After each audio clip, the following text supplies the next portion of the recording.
नमस्कार। National gold television र Hetauda FM 96.6 मेगाहर्जबाट एकैसाथ प्रसारण भइरहेको समाचार बुलेटिन न्यूज अफ द डेमा स्वागत छ। म उषा थामी। न्यूज अफ द डे सुरु गरौं दिनभरका खबरहरूबाट।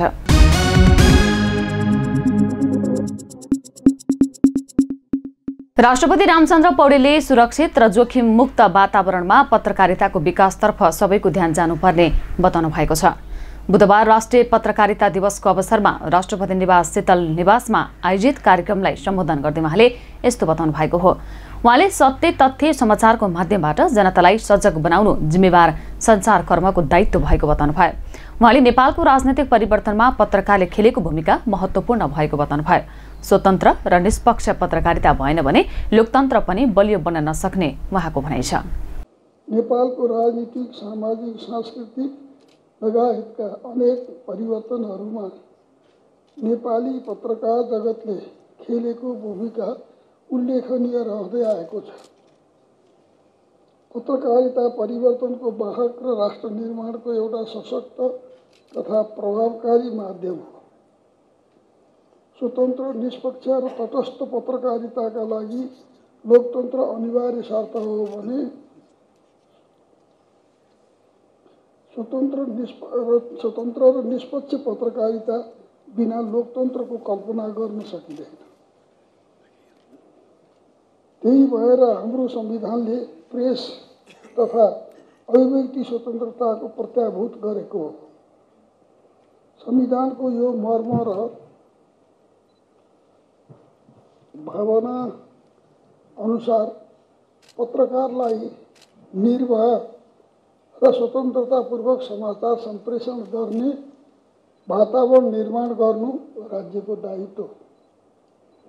त्यसैगरी सत्य तथ्य समाचार सम्प्रेषण गरेर जनतालाई सुसूचित गर्नु जिम्मेवार प्रेसको धर्म हो। यसतर्फ नेपाली प्रेस सदैव सजग र चनाखो हुने नै छ भन्ने मैले विश्वास लिएको छु। समाचार लेखेकै आधारमा पत्रकार असुरक्षित हुनुपर्ने अवस्थाको अन्त्य हुनुपर्छ। सुरक्षित र जोखिममुक्त वातावरणमा समाचार सङ्कलन र सम्प्रेषण गर्ने अवस्थाको सुनिश्चिततातर्फ हामी सबैको ध्यान जान आवश्यक छ। राष्ट्रपति पौडेलले पत्रकारिता क्षेत्रले संघीय लोकतान्त्रिक गणतन्त्रलाई थप बलियो बनाई जनअपेक्षा अनुसार सुशासन तथा समृद्धिमा सकारात्मक र रचनात्मक भूमिका खेल्नुपर्ने बताउनुभयो। सञ्चार तथा सूचना प्रविधि मन्त्री पृथ्वी सुब्बा गुरुङले अहिले देखिएका सबै समस्यालाई सम्बोधन गर्ने गरी आम संचार विधेयक ल्याइने बताउनु भएको छ। सञ्चार तथा सूचना प्रविधि मन्त्रालयले राष्ट्रिय पत्रकारिता दिवस 2082 को अवसरमा बुधबार राष्ट्रपति भवन शीतल निवासमा आयोजना गरेको राष्ट्रिय पत्रकारिता पुरस्कार र वरिष्ठ पत्रकार सम्मान 2081 कार्यक्रममा बोल्दै उहाँले यस्तो बताउनु भएको हो। उहाँले आम सञ्चार विधेयक ड्राफ्टको क्रममा रहेको बताउँदै यसले सञ्चार क्षेत्रलाई व्यवस्थित र प्रभावकारी बनाउन लागिरहेको बताउनुभयो। उहाँले पछिल्लो समय प्रिन्ट र ब्रोडकास्टिङ मिडिया भन्दा अनलाइन मिडियामा धेरै समस्या देखिएको बताउनुभयो। धेरै कुराहरू हामी संक्रमण कालमा छौँ भन्ने लाग्छ मलाई। यो कारण हिसाबले संविधान हिसाबले पहिलो कुरा चाहिँ प्रेस काउन्सिलको चाहिँ खालको चाहिँ आजको कानुनी प्रबन्ध छ। त्यसले अहिलेको चाहिँ सबै समस्याहरूको सम्बोधन हुन सकेन भनेर हामीले मिडिया काउन्सिल विधेयक चाहिँ संसदमा पेश गरेर छलफलको क्रममा छ। सबै त्यो समितिमा छ। अब चाहिँ चाँडै चाहिँ पारित हुन्छ। राष्ट्रिय सभाबाट पारित भएर सभामा आइसकेको हो। र त्यस्तै यो अहिले प्रिन्ट मिडियाको या चाहिँ ब्रोडकास्टिङ मिडियाको भन्दा धेरै समस्या अनलाइन मिडियाको भएको हुनाले यसको सोसल नेटवर्क प्लेटफर्म चाहिँ सञ्चालक र प्रयोगकर्ताहरूको त्यसको व्यवस्थापन नियमन गर्नको लागि सोसल मिडिया प्लेटफर्म प्रयोग सञ्चालन र त्यसको नियमनको लागि चाहिँ ऐन पनि विधेयक पनि हामीले पेश गरिसकेका छौँ। त्यो पनि राष्ट्रिय सभामा चाहिँ छलफल चलिरहेछ। त्यस्तै प्रकारले यो आम सञ्चार विधेयक अहिले पनि हामी छलफलको क्रममा छौँ। ड्राफ्टिङ हुँदैछ। त्यसमा हामी चाहिँ अहिलेको समस्याहरू सबै कुराहरू सम्बोधन गर्ने ढङ्गले कसरी त्यसलाई व्यवस्थित बनाउन सकिन्छ, प्रभावकारी बनाउन सकिन्छ भन्ने कुरामा सबै पत्रकार साथीहरू त्यो जोडिएका सबै संस्थाहरूसँग आउन गर्न चाहन्छु। यसलाई अझ प्रभावकारी व्यवस्थित बनाऊ। किनभने हामी ऐन भनेको घरिघरि सदस्य बनाइराख्ने कुरा होइन। उहाँले खतरनाक तरिकाले फैलिएको साइबर क्राइमलाई नियन्त्रण र नियमन गर्नका लागि साइबर सुरक्षा ऐन प्रस्ताव गर्न लागि समेत बताउनुभयो। संविधान त स्वतन्त्र अधिकार दुरुपयोग अनुसन्धान आयोगले भ्रष्टाचारका ठूला मुद्दाहरूमा प्रभावकारी काम गर्न नसकेको सांसदहरूले बताएका छन्। बुधबार राष्ट्रिय सभा अन्तर्गतको संहिता सबलीकरण तथा राष्ट्रिय सरकार समितिमा बोल्दै उनीहरूले यस्तो धारणा व्यक्त गरेका हुन्। ठूला भ्रष्टाचारका मुद्दाहरूमा राजनीतिक हस्तक्षेपको कारणले गर्दा अख्तियारले प्रभावकारी ढंगले काम गर्न नसकेको उनीहरूको भनाइरहेको छ। समिति सभापति माया प्रसाद शर्माले कर्मचारीहरूमाथिको अनुसन्धानमा राजनीतिक हस्तक्षेप नभए पनि ठूला भ्रष्टाचारको मुद्दामा राजनीतिक हस्तक्षेप हुँदा अख्तियारले प्रभावकारी ढंगले काम गर्न नसकेको बताउनुभयो। अलिकति साना विषयमा त साना र कर्मचारीसँग सम्बन्धित विषयमा त धेरै राजनीतिक हिसाबको चाहिँ हस्तक्षेप छैन होला जस्तो लाग्छ मलाई। तर ठुल्ठुला भ्रष्टाचारका मुद्दाहरूमा चाहिँ राजनीतिक हिसाबको चाहिँ हस्तक्षेपको कारणले गर्दाखेरि चाहिँ अख्तियार दुरुपयोग अनुसन्धान आयोगले जुन ढङ्गले प्रभावकारी ढङ्गले चाहिँ काम अगाडि बढाउनु पर्ने हो बढाउन सकिरहेका छैन कि भन्ने एउटा आशंका बाहिर पनि र हामीमा पनि त्यो खालको चाहिँ मनोविज्ञान त्यो खालको चाहिँ भावना स्वाभाविक रूपमा छ जस्तो मलाई लाग्छ। अब अहिले जनताले खोजेको, समाजले खोजेको र देशले खोजेको पनि निष्पक्षता र स्वतन्त्र ढङ्गले चाहिँ सबै निकायहरूले आफ्नो भूमिका पुरा गरून् भन्ने नै अहिले जनताले राष्ट्रले खोजिराखेको कुरा चाहिँ त्यही नै हो। अहिले देश विकासको चाहिँ बाधकको रूपमा रहेको मुख्य विषयवस्तु भने पनि भ्रष्टाचार, कुशासन र चाहिँ अनियमितता, ढिलासुस्ती लगायतका कारणले गर्दाखेरि चाहिँ जनताले खोजेको प्रतिफल राज्यले दिन सकिरहेका छैन र त्यसले असन्तुष्टि पनि बढिरहेका कारणले गर्दाखेरि यहाँ सुझावको रूपमा सबै प्राय मन्त्रालयहरूलाई स्थानीय तहदेखि चाहिँ प्रधानमन्त्री कार्यालयसम्मलाई तपाईँहरूले जे सुझावहरू चाहिँ दिनुभएको छ, मुख्यतः अब त्यो सुझावको कार्यान्वयनको स्थिति के छ। अख्तियारले मन्त्रालय र सरकारी संस्थाहरूलाई दिएको सुझावको अवस्था कस्तो छ भन्दै प्रश्न समेत गर्नुभयो। नेपाली कांग्रेसका सांसद नारायण दत्त मिश्रले बार्गेनिङ गर्न पाइने भएकै कारण मानिसहरूको अख्तियारतर्फ रुचि बढ्दै गएको बताउनुभयो। उहाँले अहिले ओडा अध्यक्षदेखि प्रधानमन्त्रीसम्म कोही चोखो नभएको भन्दै अख्तियारले प्रभाव छोड्न नसकेको बताउनुभयो। म कहाँ पनि केही कर्मचारीहरू यसो आएका थिए। पहिला मान्छेहरू भन्सारमा जान खुब रुचाउँथे। अहिले अख्तियारतिरपट्टि पनि रुचि ज्यादा बढेको छ कि जस्तो लाग्छ मलाई। एउटा अर्को मैले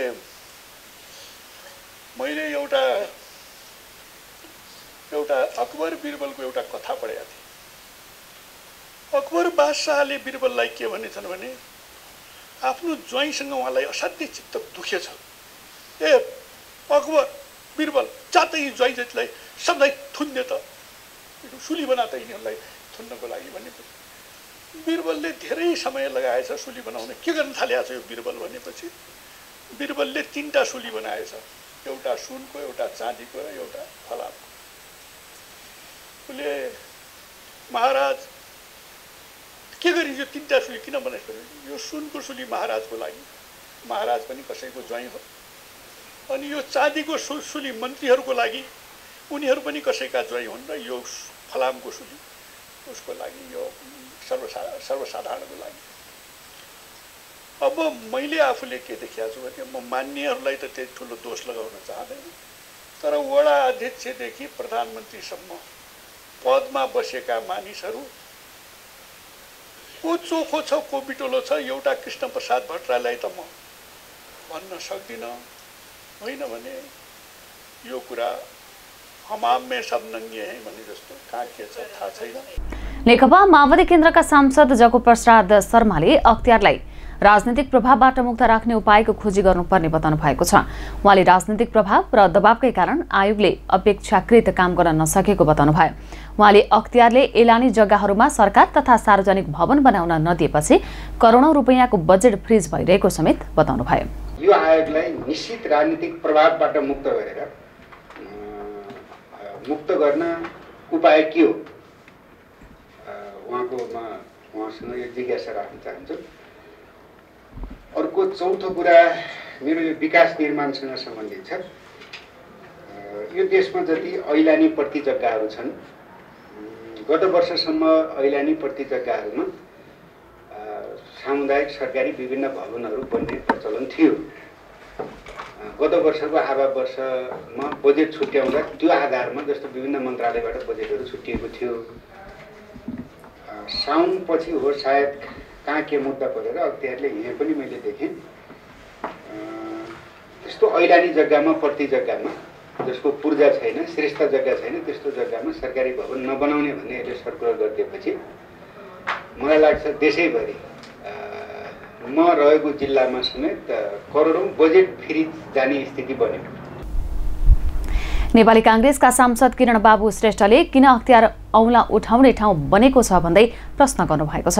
उहाँले अख्तियार दुरुपयोग अनुसन्धान आयोगमा उजुरीको संख्या बढ्दो रहेको उल्लेख गर्दै यसलाई न्यूनीकरण गर्ने वातावरण बनाउन आवश्यक रहेको बताउनुभयो। राजनीतिक रूपबाटै नियुक्ति हुने हो संवैधानिक परिषदबाट र प्रक्रिया पनि त्यस्तै हुने हो। तर यहाँ किन त्यो प्रश्नहरू उठिरहेछन्? किन अख्तियार दुरुपयोगमाथि प्रश्नहरू औँला ठडाउने ठाउँ भएको छ? यो आज हाम्रो गम्भीर विषय हो भन्ने मलाई लाग्छ। र अब यहाँ प्रवक्ता मानिसहरू भन्नुभयो जस्तै उजुरीको सङ्ख्या बढ्दो छ। हाम्रो जगप्रसाद मानिसहरू कि उजुरी धेरै आउनु राम्रो हो कि होइन, उजुरी कम आउनु राम्रो हो कि उजुरी धेरै आउनु राम्रो हो, उजुरी दिन डराएर बस्नु राम्रो भएको कारणले नआएको हो कि अथवा अनावश्यक रूपबाट बढ्ता उजुरीहरू पनि आइरहेका छन्, प्रमाणविहीन उजुरीहरू। यसको त अवश्य छानबिन त भएकै होला। तर मलाई लाग्छ धेरै उजुरी नआउनु भनेको कम भ्रष्टाचार हुनु हो। त्यसकारण उजुरी नआउने किसिमको वातावरण तयार गर्ने काम र मुलुकमा सुशासन कायम गर्ने काममा अख्तियार दुरुपयोगको प्रमुख भूमिका हो भन्ने कुरोमा कुनै शङ्का छैन। र अब केवल उजुरीको मात्रै आधार त होइन, मलाई लाग्छ विभिन्न पत्र पत्रिका मिडिया र बाहिर बहस चर्चामा आएको विषयलाई पनि छानबिनको विषय अख्तियारले बनाउँदै आएको छ र बनाउँछ। अख्तियारलाई राजनीतिक हस्तक्षेपबाट पर राख्नुपर्नेमा सांसदहरूको जोड रहेको छ। नेपाली कांग्रेसका सांसद उदय शमशेर जबराले सरकारले प्रस्तुत गरेको नीति तथा कार्यक्रममा नयाँ योजनाहरू नरहेको बताउनु भएको छ। बुधबार पार्टी केन्द्रीय कार्यालय स्थानीयपामा नीति तथा बजेट संवाद कार्यक्रममा बोल्दै उहाँले यस्तो बताउनु भएको हो। उहाँले सरकारले प्रस्तुत गरेको नीति तथा कार्यक्रम बोरिङ रहेको र नयाँ कुनै योजना नरहेको बताउनुभयो। एआईलाई विधेयकमा ल्याउने भन्ने कुरा नयाँ रहेको उहाँको भनाइरहेको छ। अब यो नीति तथा कार्यक्रममा अलिकति म केन्द्रित हुन चाहन्छु र यो नीति तथा कार्यक्रममा हामीले के देख्यौँ भने अरू सबैले भनिसक्नुभयो, it's boring, there is nothing new. True, there is nothing new, very few things are new. र एउटा के न्यू छ भने एआईलाई विधेयकमा ल्याउने भन्ने कुरा। How do put AI in विधेयक हामीले पनि बुझाएको छैन, विदेशीहरूले पनि बुझाएको छैन, गरिहाल्यो भने त झन् भद्रगोल हामीले बनाउँछौँ। त्यसैले एक हिसाबले यो बजेट नीति तथा कार्यक्रमले पुराना कार्यक्रमहरूलाई कन्टिन्युएसन दिएको छ। किनभने यहाँ अधिकांश हामी सांसदहरूले, अधिकांश तपाईँहरूको साथीहरूले अहिले पनि भन्नुभयो हामीले अनाउन्स गर्छौँ पोलिसीहरू, इम्प्लिमेन्टेसन गर्न सकेको छैन। त्यसैले यो नीति तथा कार्यक्रमले चाहिँ एक किसिमको कन्टिन्युएसन पनि दिएको हो कि भन्ने मलाई लाग्छ। मैले यसलाई डिफेन्ड गरेको होइन, तर अहिले यो सरकारको थिङ्किङ, यो नीति तथा कार्यक्रम पढ्दाखेरि अब उदाहरणको निम्ति भौतिक पूर्वाधार मन्त्रालय जहाँ हाम्रो क्यापिटल स्पेन्डिङ अत्यन्तै कम भइरहेको छ र गभर्मेन्टको पैसा हामीले मार्केटमा फ्लो गर्न सकिरहेको छैनौँ। भौतिक पूर्वाधार मन्त्रालयमा यति धेरै ब्यागेज छ र आजको दिनसम्म पनि ठेकदारहरूले अर्थ मन्त्रालयमा गएर लाइन बसेर पैसाको निम्ति लाइनमा उभिरहेको छ। त्यसैले until we clear all these baggages, धेरै पोलिसी प्रोग्राम्स अनाउन्स गरेर पनि यसको उपलब्धि नहोला कि भन्ने त्यो मेरो एउटा धारणा पनि हो। सांसद जबराले 2/3 सरकारले केही बढी जोखिम लिएर भए पनि राम्रो बजेट ल्याउनु पर्ने बताउनु भएको छ। भौतिक पूर्वाधार मन्त्रालयमा जम्मा कार्यक्रम मध्ये 70% कार्यक्रम योजना बैंक बाहिरका रहेको बताउनु भयो। बागमती प्रदेशको आन्तरिक मामिला तथा कानून मन्त्री सुरजचन्द्र लामिछानेले प्रविधिको विकासले सुशासन र पारदर्शिता कार्यान्वयनमा महत्त्वपूर्ण भूमिका खेलेको बताउनु भएको छ। सूचना तथा सञ्चार प्रविधि दिवसका अवसरमा आयोजित कार्यक्रमलाई सम्बोधन गर्दै उहाँले नयाँ प्रविधिले मुलुकको सर्वाङ्गीण विकासमा सहयोग पुगिरहेको बताउनु भएको हो। प्रविधिको उच्चतम उपयोग गर्दै सूचना तथा सञ्चारको विकासका लागि निजी क्षेत्र, सरकार र नागरिक समाज एक भएर अघि बढ्नुपर्नेमा जोड दिनुभयो। यसले पारदर्शिता र सुशासन कायम गर्दै समग्र प्रदेशको सम्राङ्गीन के भन्छ होलिस्टिक भनौँ न विकासमा पनि सहयोग पुग्ने पनि मैले विश्वास लिएको छु। कति कुराहरू छ यसको प्रयोगको अभिवृद्धि गर्ने र समग्र सूचना तथा सञ्चार प्रविधि क्षेत्रको समग्र विकासका लागि निजी क्षेत्र, तपाईहरु जस्तै निजी क्षेत्र, नागरिक र सरकार साथ एक अगाडि बढ्न पनि जरुरी छ। उहाँले प्रदेश सरकारले डिजिटल बागमती निर्माणका प्रदेश सरकार, सरकारवाला निकाय र सञ्चार प्रविधि क्षेत्रमा कार्यरत सङ्घ संस्थाको सुझाव आवश्यक रहेको उल्लेख गर्नुभयो। बागमती प्रदेशको राजधानी हेटौडामा आज प्रदेश भाषा दिवस 2082 मनाइएको छ। बहुभाषिक, बहुजातीय, बहुधार्मिक र बहुसांस्कृतिक विविधताले सम्पन्न बागमती प्रदेशमा प्रदेश भाषा दिवस 2082 हेटौडामा मनाइएको हो। प्रदेशको संस्कृति तथा पर्यटन मन्त्रालयको आयोजनामा नेपाल तामाङ घेदुङ सङ्घ र नेवा द्वे दबुको सहकार्यमा भाषा दिवस मनाइएको हो। हेटौडाको हुब्राचौरबाट विभिन्न समुदायहरूको पहिरन र झाँकीसहित र्याली निकालिएको भाषा दिवसको प्रभात फेरी र्यालीले हेटौडा बजार क्षेत्रको परिक्रमा गरेर मेन रोडको रोयल पार्टी प्यालेसमा सभामा परिणत भएको थियो। बागमती प्रदेश सरकारले भाषा दिवसका अवसरमा आज सार्वजनिक बिदा दिएको थियो। औपचारिक कार्यक्रमको उद्घाटन प्रदेशका मुख्यमन्त्री बहादुर सिंह लामाले गर्नुभएको थियो। प्रदेश सरकारले नेपालको संविधानको धारा 7 को उपधारा 2 को प्रावधान अनुसार तामाङ भाषा र नेपाल भाषालाई निवारी सरकारी कामकाजको भाषाका रूपमा कार्यान्वयनमा ल्याएको छ। यो कार्यान्वयन गर्ने बागमती प्रदेश नेपालकै पहिलो प्रदेश समेत बनेको छ। हेटौडा उपमहानगरपालिकाको 16 र 17 को सिमाना नजिकै गैरी गाउँको भित्री सडक खण्डमा गुडिरहेको योद्धा पिकअप भ्यान जमिनमुनि भाँचिएको घटनामा अनुसन्धानका लागि खर्चेको भूगर्भविद नारायण अधिकारी नेतृत्वको प्राविधिक टोलीले प्रारम्भिक कार्य सम्पन्न गरेको छ। टोलीले बुधबार प्रारम्भिक अध्ययन कार्य सम्पन्न गरी काठमाडौँतर्फ प्रस्थान गरेको जनाइएको छ। चुम्बकीय पद्धतिद्वारा जमिनमुनि रड गाडेर हेर्दा कुनै चिज जमिनमुनि रहेको पत्ता लगाएको तर गाडी नै हो भनेर अनुमान गर्न नसकेको भन्दै ल्याब परीक्षण पश्चात मात्र यथार्थ कुरा थाहा पाउने भूगर्भविद नारायण अधिकारीले जानकारी दिनुभयो। त्यहाँ कुनै हेभी म्याग्नेटिक एकदम स्ट्रङ म्याग्नेटिक फिल्ड भएको बडी चाहिँ देखिन्छ, तर त्यो अप्रत्यक्ष चिजबाट पाएको डेटा त इन्डिकेटिभ हो नि त, त्यो त अप्रत्यक्ष हो। त्यसलाई भेरिफाई गर्नलाई हामीले डिरेक्ट मेथड गर्नुपर्छ। डिरेक्ट मेथड भनेको चाहिँ फेरि पनि यही नै हो, हामीसँग भएको रडहरूलाई उसाएर हामी तलसम्म धेरै ठाउँमा गएर टेन्सली काम गर्न सकेपछि बल्ल हामीले चाहिँ यो डेथ भनेर भन्न सक्छौँ। एरिया चाहिँ मोरलेस टेन्टाली हामीले एनामली चाहिँ देख्यौँ, तर एनामली देखेकै भरमा त्यो इन्डिरेक्ट कुरालाई चाहिँ भेरिफाई गर्नलाई डिरेक्ट हाम्रो चाहिँ अब्जर्भेसन चाहिँ कम्प्लिट हुन आज चाहिँ पाएन। त्यस कारण हामीले चाहिँ अहिले तपाईँहरूलाई भन्न सक्ने कुरा के हो भने हामीले अहिलेसम्म जति यो काम गऱ्यौँ, म्याग्नेटिक सर्वे गऱ्यौँ, अगरिङ गऱ्यौँ अथवा यो सबै चिज गऱ्यौँ, यसको रिजल्ट हामी दिन्छौँ र यसको आधारमा के रिजल्ट देखिन्छ अब थाहा छैन होइन। त्यसपछि गएर फर्दर के चिज गर्दाखेरि चाहिँ यहाँको जुन सिचुएसन देखिरहेको छ त्यसको बेस्ट एन्सर चाहिँ वैज्ञानिक एन्सर पाइन्छ, त्यसपछि भन्न सक्छौँ। टोलीले स्थलगत निरीक्षण गरी आवश्यक नमुनाहरू सङ्कलन गरेको र ती नमुनाहरूको ल्याब परीक्षणपछि मात्र दोस्रो चरणको कार्यविधि अगाडि बढाइने बताइएको छ। यस घटनाको यथार्थ पत्ता लगाउन र सम्भावित भूगर्भीय जोखिम मूल्याङ्कन गर्न थप वैज्ञानिक अध्ययन आवश्यक रहेको विज्ञहरूले बताएका छन्। गत शुक्रबार नाचार 4833 नम्बरको टाटा मोटर्सको योद्धा DI गाडी घाँस काट्ने मेसिन लोड गरेर त्यहाँबाट गुडिरहँदा 81 भाँचिन पुगेको थियो। मकवानपुर जिल्लाको पहिलो स्वतन्त्र FM स्टेशन हेटौडा FM आफ्नो स्थापनाको 20औं वर्ष सफलतापूर्वक पूरा गरी गौरवमय 21औं वर्षमा प्रवेश गरेको छ। विक्रम सम्वत 2062 सालको जनआन्दोलनको राह र तापले हुर्किएको यस FM सुरुमा 500 वाटमा स्थापना भए पनि हाल भने 1000 वाटमा सञ्चालन हुँदै आइरहेको छ। जिल्लामा सञ्चारको अभावमा स्थापना भएको यस एफएमले लामो समयदेखि समाचार, शिक्षा, संवादलाई महत्त्व दिँदै आइरहेको र आगामी दिनमा पनि आवाजविहीनहरूको आवाज मुखरित गर्ने कुरामा सधैँ लागिरहने हेटौडा एफएमका प्रबन्ध निर्देशक उज्जवल चौनगाईले बताउनुभयो। 20औं वसन्त पूरा गरेर 21औं वसन्तमा प्रवेश गरेको छ। यो गौरवमय क्षणलाई म सबैलाई हार्दिक आभार, धन्यवाद। हाम्रा सम्पूर्ण श्रोता, विज्ञापनदाता, सहयोगी शुभचिन्तकहरूलाई सबैलाई हार्दिक आभार प्रकट गर्न चाहन्छु। हिजो जस्तो लाग्छ हामीले हेटौडामा आवाज सुनाउन थालेको, आवाजविहीनहरूको आवाज बोल्न थालेको, तर आज हेर्दा हेर्दै हामी 21 वसन्त पुरा गरिसकेका छौँ। 21 वसन्तको लक्का जवान भइसकेका छौँ। यो बीचमा हामीले धेरै मकवानपुरका धेरै आवाजहरू हामीले समेट्यौँ, देशीभरका धेरै आवाजहरू समेट्यौँ, आवाजविहीनहरूका आवाजहरू समेट्यौँ र धेरै बोल्न नसक्नेहरूका आवाजहरू चाहिँ गुन्जायमान गऱ्यौँ र न्याय र सत्यका लागि लड्यौँ। यसका लागि आज हेटौडा एफएम त्यही अर्थमा नै हेटौडा एफएम छ भन्ने मलाई लाग्छ। दैनिक 20 घण्टा प्रसारण हुँदै आइरहेको यस एफएम प्रत्येक घण्टा समाचार र प्रत्येक आधा घण्टामा छोटा समाचार दिँदै प्रख्यात भएको एफएम स्टेसन हो। हेटौडाको कमलडाँडामा प्रसारण केन्द्र रहेको एफएमले अझै समाचार र कार्यक्रमलाई थप परिष्कृत गर्दै लैजाने तयारी गरेको एफएमका प्रबन्ध निर्देशक चौलागाईले बताउनुभयो। जनआन्दोलनपछि विभिन्न आरोह अवरोह पार गर्दै आएको एफएमले मकवानपुरका श्रोताका मन जित्न समेत सफल भएको चौलागाईले बताउनुभयो।